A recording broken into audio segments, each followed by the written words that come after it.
A passagem que narra a queda do homem, em Gênesis capítulo 3, é uma das mais importantes de toda a Bíblia, pois marca o ponto em que o pecado e suas consequências entram no mundo.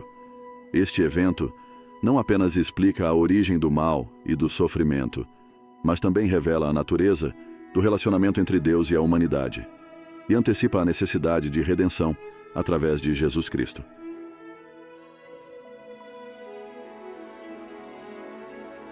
Antes de entender a queda, é importante revisitar o cenário em que tudo ocorre: o Jardim do Éden. Nos 2 primeiros capítulos de Gênesis, Deus cria um mundo perfeito, sem pecado, e coloca o homem e a mulher, Adão e Eva, no Jardim do Éden para cuidar dele e desfrutar de sua criação. Eles tinham um relacionamento íntimo com Deus, livre de qualquer barreira. Neste jardim, Deus lhes concedeu liberdade total, exceto uma única restrição. E o Senhor Deus lhe deu esta ordem: de toda a árvore do jardim comerás livremente, mas da árvore do conhecimento do bem e do mal não comerás, porque no dia em que dela comeres, certamente morrerás. Gênesis 2:16 a 17. Este comando simples, mas profundo, estabelecia os limites da liberdade humana. Deus lhes deu uma escolha, e esta escolha foi essencial para o amor e a obediência verdadeiros. Sem a capacidade de escolher, o ser humano não poderia verdadeiramente amar ou obedecer a Deus. No entanto, com essa liberdade veio também a responsabilidade e a possibilidade de desobediência. A tentação. A tentação entra em cena na forma de uma serpente, que é identificada em Apocalipse 12:9 como Satanás, o adversário de Deus e o enganador da humanidade. A serpente se aproxima de Eva e questiona diretamente a ordem de Deus.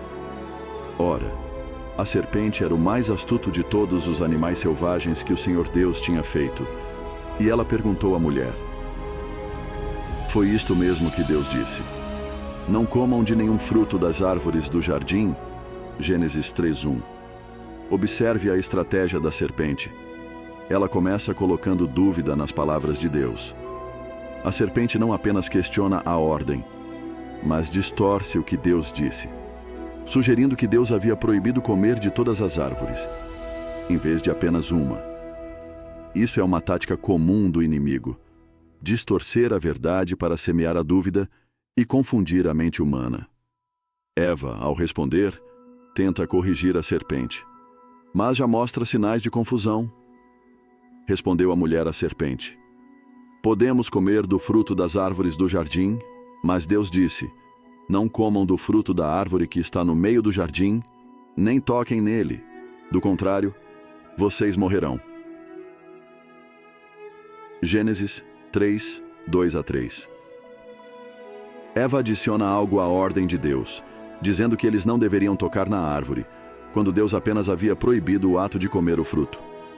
Este pequeno detalhe mostra como a distorção da verdade já estava começando a afetá-la. Então, a serpente faz a sua afirmação mais ousada e enganosa. Disse a serpente à mulher: certamente não morrerão, pois Deus sabe que no dia em que dele comerem, seus olhos se abrirão, e vocês, como Deus, serão conhecedores do bem e do mal. Gênesis 3:4-5. Aqui está o cerne da tentação: a promessa de que, ao desobedecer a Deus, Eva e Adão poderiam ser como Deus. Satanás sugere que Deus está retendo algo bom deles, que ele não quer que eles sejam iguais a ele em conhecimento. Essa é uma tentação profundamente enraizada no orgulho e no desejo de independência de Deus.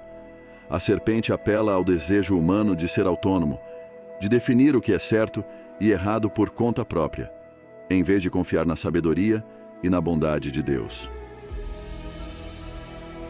A queda.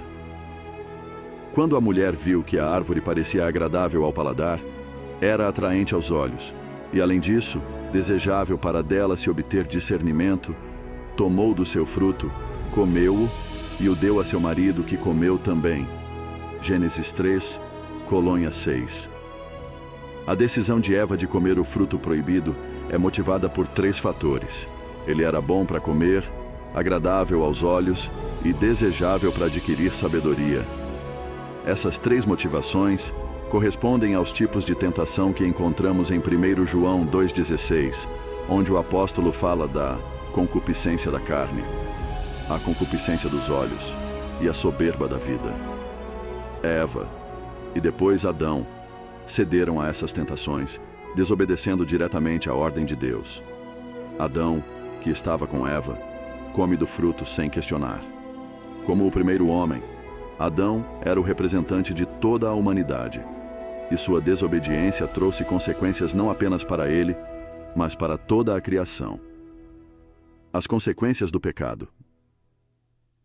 Assim que Adão e Eva comem do fruto, suas percepções mudam instantaneamente. Então, os olhos dos dois se abriram e perceberam que estavam nus. Por isso, costuraram folhas de figueira para cobrir-se.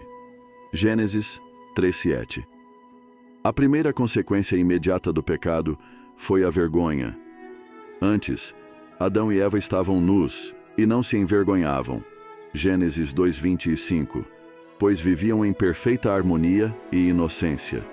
No entanto, após o pecado, a pureza dessa relação é quebrada e eles sentem a necessidade de cobrir sua nudez. A vergonha é um sinal claro de que algo muito fundamental foi quebrado entre eles e Deus, e entre eles próprios. Além da vergonha, o pecado introduziu o medo.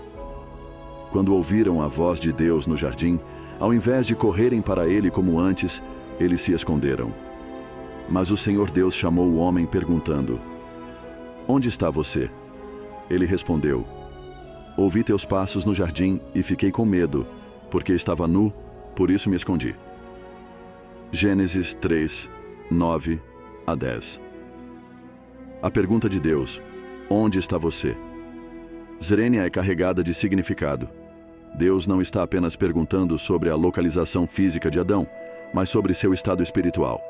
Adão e Eva agora estão separados de Deus por causa do pecado, e essa separação se manifesta em medo e alienação. O pecado rompeu o relacionamento de confiança e intimidade que eles tinham com Deus.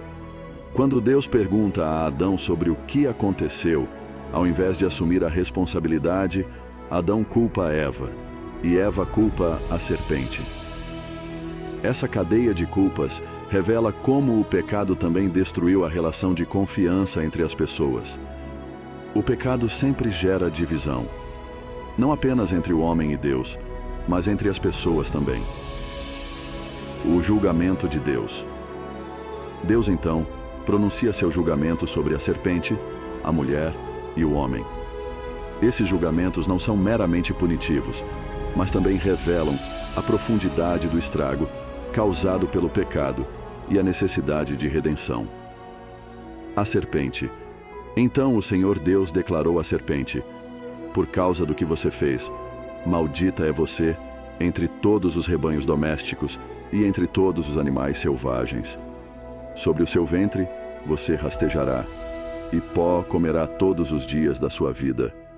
Porei inimizade entre você e a mulher, entre a sua descendência e o descendente dela. Este lhe ferirá a cabeça, e você lhe ferirá o calcanhar."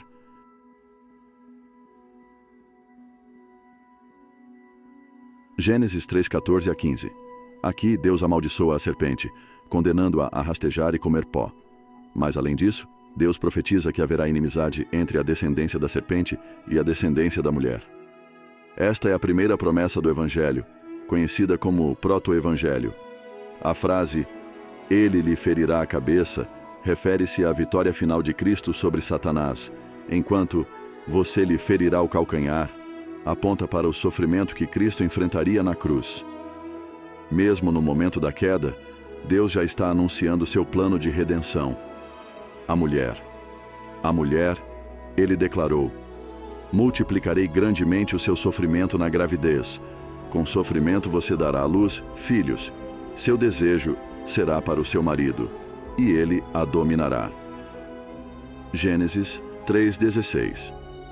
A punição de Eva inclui dor aumentada no parto e uma relação distorcida com o marido. A harmonia que existia antes da queda é substituída por conflito e desequilíbrio.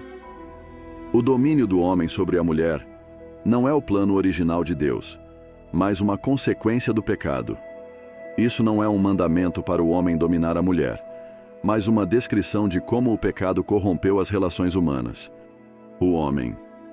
E ao homem declarou: visto que você deu ouvidos à sua mulher e comeu do fruto da árvore da qual eu lhe ordenara que não comesse, maldita é a terra por sua causa. Com sofrimento você se alimentará dela todos os dias da sua vida. Ela lhe dará espinhos e ervas daninhas, e você terá que alimentar-se das plantas do campo. Com o suor do seu rosto, você comerá o seu pão, até que volte à terra, visto que dela foi tirado, porque você é pó, e ao pó voltará. Gênesis 3:17-19. O castigo de Adão envolve a maldição da terra e o trabalho árduo que ele terá de realizar para sobreviver. Antes da queda, o trabalho no jardim era uma atividade prazerosa, uma parceria com Deus para cuidar da criação. Agora, o trabalho se torna penoso, marcado pela luta e pela frustração. O pecado de Adão trouxe uma mudança fundamental na relação entre o homem e a criação. A terra, que antes era uma fonte de bênção, agora produziria espinhos e ervas daninhas, dificultando o sustento humano. Além disso, a sentença final de Deus a Adão é que ele retornará ao pó da terra de onde foi formado. Isso marca a introdução da morte física no mundo, uma consequência direta do pecado. O homem, que foi criado para viver eternamente em comunhão com Deus, agora enfrentaria a morte. A esperança no meio do julgamento. Apesar da gravidade dos juízos proferidos, há uma nota de esperança. Em meio ao julgamento, Deus revela seu plano de redenção. A promessa de que a descendência da mulher esmagaria a cabeça da serpente, Gênesis 3:15, aponta para a vinda de Cristo, que derrotaria Satanás e resgataria a humanidade do poder do pecado e da morte. Esse versículo é considerado o primeiro anúncio do Evangelho, ou Proto-Evangelium, e nos mostra que desde o momento da queda, Deus já tinha um plano para restaurar a humanidade e a criação. Além disso, após anunciar as consequências do pecado, Deus age em misericórdia. O Senhor Deus fez roupas de pele, e com elas vestiu Adão e sua mulher. Gênesis 3:21. Aqui, Deus faz algo extraordinário. Ele cobre a vergonha de Adão e Eva, fazendo para eles vestes de pele. Para fazer essas roupas, Deus teve que sacrificar um animal. Este é o primeiro sacrifício registrado na Bíblia, prefigurando o sacrifício de Cristo, o Cordeiro de Deus, que tiraria o pecado do mundo. A cobertura de pele simboliza a provisão de Deus para cobrir a culpa e a vergonha do pecado, apontando para o sacrifício redentor que viria em Jesus. A expulsão do jardim. Então disse o Senhor Deus: agora o homem se tornou como um de nós, conhecendo o bem e o mal. Não se deve, pois, permitir que ele estenda a mão e também tome da árvore da vida e coma, e viva para sempre. Por isso o Senhor Deus o expulsou do jardim do Éden, para cultivar o solo do qual fora tirado. Gênesis 3:22-23.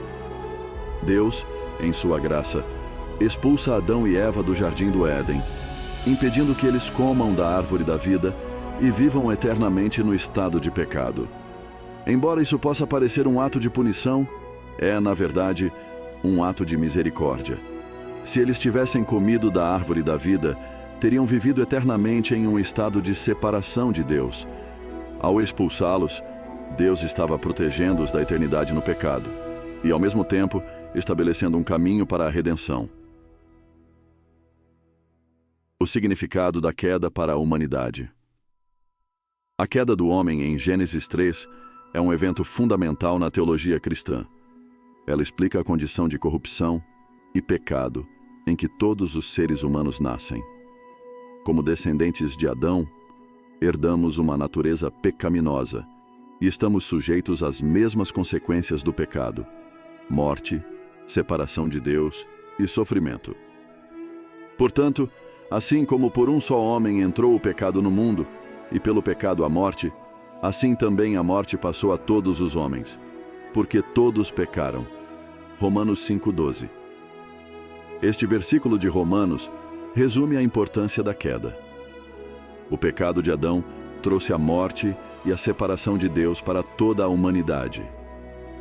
No entanto, o apóstolo Paulo continua em Romanos 5, explicando que assim como a queda veio por meio de um homem, a redenção vem por meio de outro homem, Jesus Cristo. Cristo é o segundo Adão, que obedeceu perfeitamente a Deus, e por meio de seu sacrifício, trouxe vida eterna àqueles que creem nele. A aplicação da queda para nossas vidas. A história da queda é um lembrete constante da realidade do pecado em nossas vidas. Todos nós, de alguma forma, repetimos o erro de Adão e Eva, buscando independência de Deus, acreditando que podemos viver por conta própria, definir nossa própria moralidade e fazer nossas próprias escolhas. Assim como eles, somos tentados a questionar a bondade e a sabedoria de Deus, e muitas vezes nos afastamos de seu caminho. No entanto, assim como a queda aponta para a seriedade do pecado, ela também nos direciona para a esperança em Cristo. A redenção que Deus prometeu em Gênesis 3:15 foi cumprida em Jesus, que veio para derrotar Satanás, perdoar nossos pecados e nos restaurar a comunhão com Deus.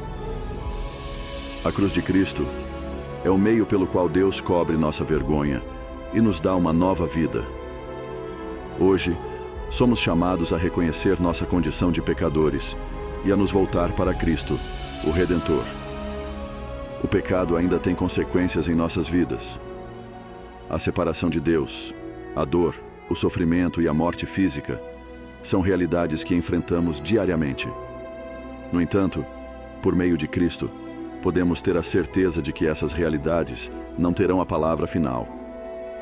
A morte foi vencida, e um dia, aqueles que estão em Cristo ressuscitarão para uma nova vida em um novo céu e uma nova terra, onde não haverá mais maldição, nem pecado, nem morte.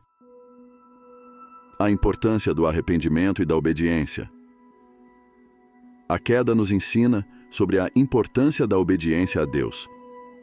Adão e Eva receberam um comando claro, mas escolheram desobedecer, e isso trouxe consequências devastadoras. Da mesma forma, somos chamados a obedecer aos mandamentos de Deus hoje. A obediência não é uma imposição arbitrária, mas sim o caminho para a verdadeira liberdade e alegria em Deus. Quando seguimos o caminho de Deus, estamos vivendo de acordo com o propósito para o qual fomos criados. O arrependimento também é um tema central que emerge da queda. Quando pecamos, a resposta correta é reconhecer nosso erro, confessá-lo a Deus e buscar o seu perdão. Deus é misericordioso e sempre disposto a perdoar aqueles que se arrependem de coração. O arrependimento nos permite restaurar nosso relacionamento com Deus e experimentar a sua graça em nossas vidas. Cristo, o segundo Adão. Um dos temas teológicos mais importantes que emerge da queda é o contraste entre Adão e Cristo. Adão, como o representante da humanidade, falhou em obedecer a Deus e trouxe a morte para todos nós. Cristo, por outro lado, obedeceu perfeitamente e trouxe a vida. Pois assim como por meio da desobediência de um só homem, muitos foram feitos pecadores, assim também por meio da obediência de um só, muitos serão feitos justos. Romanos 5:19. Cristo é o segundo Adão, o novo homem, que inaugura uma nova criação. Por meio de sua obediência, ele nos oferece uma nova vida. Aqueles que estão em Cristo são feitos novas criaturas e recebem a promessa de vida eterna. A obra de Cristo não apenas cancela o efeito do pecado de Adão, mas nos eleva a uma posição ainda maior de comunhão com Deus. Queremos convidá-lo mais uma vez a se inscrever no canal e continuar nos acompanhando nesta jornada de descoberta e crescimento espiritual. Que a palavra de Deus continue transformando sua vida e que a graça do Senhor esteja sempre presente em seu caminhar. A Ele seja toda a honra, glória e louvor. Amém.